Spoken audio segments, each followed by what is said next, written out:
Proverbs chapter 3. Let's go there. Proverbs chapter 3. Proverbs chapter 3. Beginning from the 5th verse. Proverbs chapter 3. Beginning from the 5th verse. He's helping us where we need to put our trust. Where we need to put our trust. Because trust is a thing that you need. Trust is a thing that fuels your faith. Trust is a thing that allows you to please God. Because you get to trust somebody. You might as well trust the Lord. And so what does Proverbs chapter 3 verse 5 says?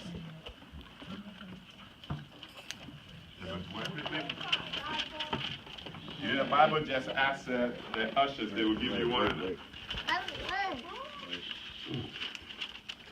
Mother, you got it? Okay, go ahead for me. 5. Trust in the Lord with all thine heart, and lean not unto thine own understanding. Okay. Trust in the Lord with all of your heart. Your heart has your mind. Your heart has your emotions. Your heart has your will. Your heart also have your soul. So God says, trust me with your being. Trust me with what you're thinking. Trust me with what you are dependent on. Trust me with what you see. Trust me with what you hear.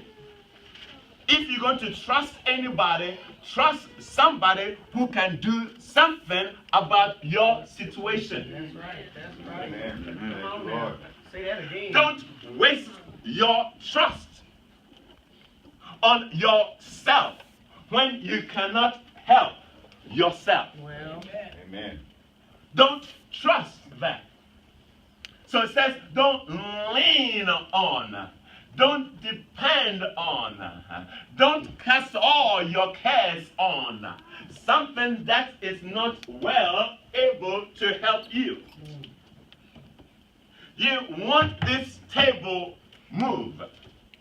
You don't need Caleb. You don't need him. So if you trust Caleb and him to move this table, you need your head examined. You need your mind purified. You need your will checked. Because what? They do not have what? The ability. That's very important. The ability to move this. So you complaining to Caleb and, what's your name again? Marquise. You're wasting so much time. Talking to them, you are wasting time. The situation is not going to move because they can do nothing about this situation. Unless you have instilled in them that when they are faced with any situation greater than their ability, they need to consult the one who has greater ability than them. Amen. If you have not taught them that, leave them be. If you haven't taught them, because when you come to them, they are going to remind you. You want me to do what? Move that? With my ability? And then he said, no. Just pray for God's ability. Because we know about Goliath and what? David. Everybody know that story, right? It's not a story, it's a reality. To the point that what? King Saul gave David his ammunition that he trusted. He trusted his own armor. That has given him somewhat victory. And when it was put on David, David walked for a minute and said, no, I can't get with this. No, I can't do that. I will take what?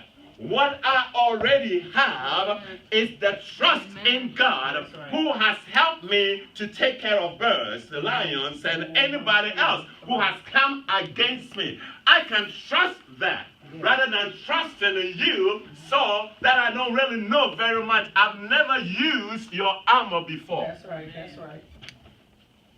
So when God said to you and me to totally depend on him and telling us this morning that please, children, because since you are a part of my kingdom, since you are part of me, I cannot afford you to depend on anything else than me. Well.